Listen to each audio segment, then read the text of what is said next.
പൊതുജീവിതത്തിൽ കർമ്മനിരതനായ ഒരു വ്യക്തിക്ക്, പ്രത്യേകിച്ച് പി കെ കുഞ്ഞാലിക്കുട്ടിയെ പോലെ പതിറ്റാണ്ടുകളുടെ രാഷ്ട്രീയ പാരമ്പര്യമുള്ള ഒരു വ്യക്തിക്ക്, കേരള രാഷ്ട്രീയത്തിൽ നിർണായക തീരുമാനങ്ങൾ എടുക്കുന്നതിൽ സുപ്രധാന പങ്ക് വഹിക്കുന്ന ഒരു വ്യക്തിക്ക്, അത്തരമൊരാൾക്ക് സംഭവിക്കുന്ന ചെറിയൊരു അക്ഷരത്തെറ്റിനെ വലിയൊരു വിവാദമാക്കുന്നത് എത്രത്തോളം ഉചിതമാണ്?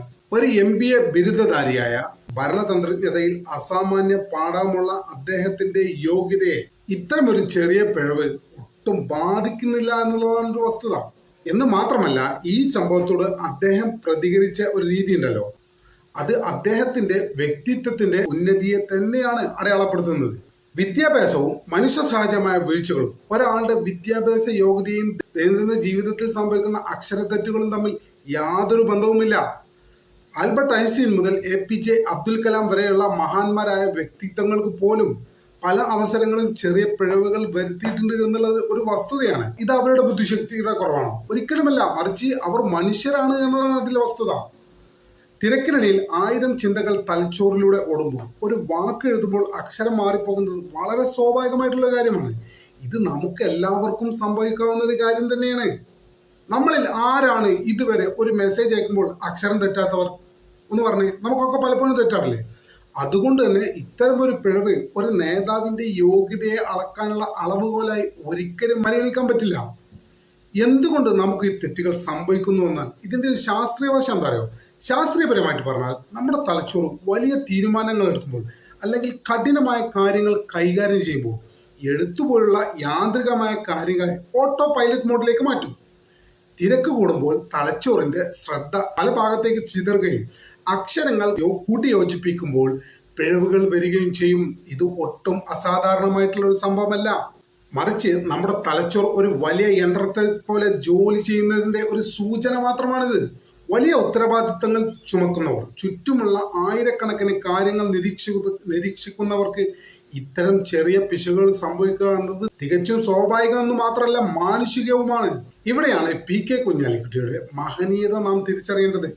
താൻ തിരക്കിലായിരുന്നപ്പോൾ സംഭവിച്ച ഒരു കയ്യബദ്ധത്തെ അദ്ദേഹം ഒട്ടും നിഷേധിക്കാൻ നിന്നില്ല, മറിച്ച് വിമർശിക്കുന്നവരെ പോലും പ്രോത്സാഹിപ്പിക്കാനും ആ തെറ്റിനെ ചിരിച്ചുകൊണ്ട് നേരിടാനും അദ്ദേഹം കാണിച്ച മനസ്സ് അദ്ദേഹത്തിന്റെ അനുഭവ സമ്പത്തിന്റെ ഏറ്റവും വലിയ തെളിവ് തന്നെയാണ്. വിമർശനങ്ങളെ വാഴ്ത്താനും അതിനെ പക്വതയോടെ ഉൾക്കൊള്ളാനും കഴിയുന്നത് ഒരു സാധാരണ നേതാവിന് കഴിയുന്ന കാര്യമൊന്നുമല്ല.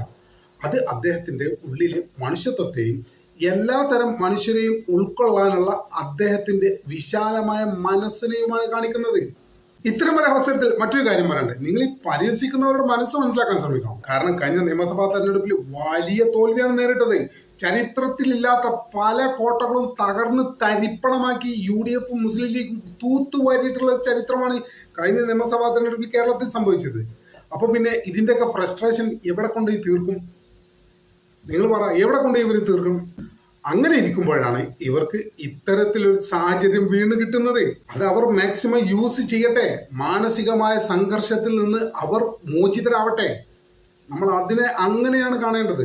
മറ്റൊരാളുടെ ചെറിയ പിഴവിൽ സന്തോഷം കണ്ടെത്തുന്നവരുടെ മാനസികാവസ്ഥ പലപ്പോഴും അവരുടെ സ്വന്തം അപകർഷതാബോധത്തിൽ നിന്നാണ് ഉത്ഭവിക്കുന്നത്. തങ്ങൾക്കുണ്ടായ വലിയ തോൽവികളിൽ നിന്ന് ഭയം മറച്ചു വെക്കാൻ മറ്റൊരാളെ താഴ്ത്തിക്കെട്ടുമ്പോൾ ലഭിക്കുന്ന താൽക്കാലികമായിട്ടുള്ളൊരു ആശ്വാസം ഉണ്ടല്ലോ, അത് തന്നെയാണിത്.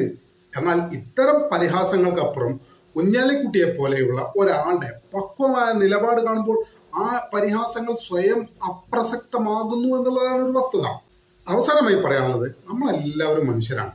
തെറ്റുകൾ സംഭവിക്കുന്നത് ഒരു കുറവൊന്നുമല്ല. മനുഷ്യന്മാർക്ക് തെറ്റൊക്കെ സംഭവിക്കും. ഇത് നമ്മുടെ ജീവിതത്തിന്റെ ഭാഗമാണ്. പണ്ഡിതനായാലും പാമരനായാലും തെറ്റ് പറ്റാം, സ്വാഭാവികം. എന്നാൽ ആ തെറ്റിനെ എങ്ങനെ കൈകാര്യം ചെയ്യുന്നു എന്നതാണ് നമ്മുടെ ഓരോരുത്തരെയും വ്യത്യസ്തരാക്കുന്നത്.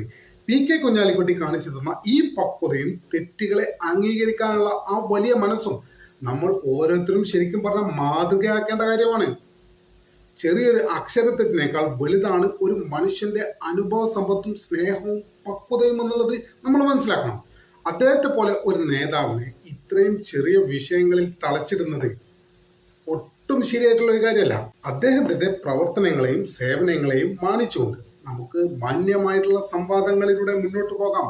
മറിച്ച് ഒരു പരിഹാസത്തിന്റെ മേലങ്കി എടുത്ത് അണിഞ്ഞ് നിയമസഭാ തെരഞ്ഞെടുപ്പിൽ നേരിട്ട കനത്ത തോൽവി, അതിന്റെ ഷോക്കിൽ നിന്ന് മുക്തി നേടാമെന്ന് ആരും വ്യാമോഹിക്കേണ്ട ഒരു കാര്യവുമില്ല.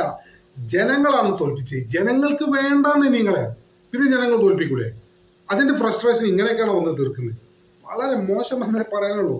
എന്തായാലും നമ്മുടെ ചാനൽ ഇതുവരെ സബ്സ്ക്രൈബ് ചെയ്തിട്ടില്ലാത്ത ആളുകൾ ഇപ്പോൾ തന്നെ സബ്സ്ക്രൈബ് ചെയ്ത് പിന്തുണ തുടങ്ങുന്നത് വളരെ ബിന്ദുമായി പ്രത്യേകിക്കുന്നു. മറ്റൊരു വീഡിയോയുമായി ഒട്ടും വേഗം തന്നെ കാണാമെന്ന പ്രതീക്ഷയോടെ തൽക്കാലത്തേക്ക് പറയും.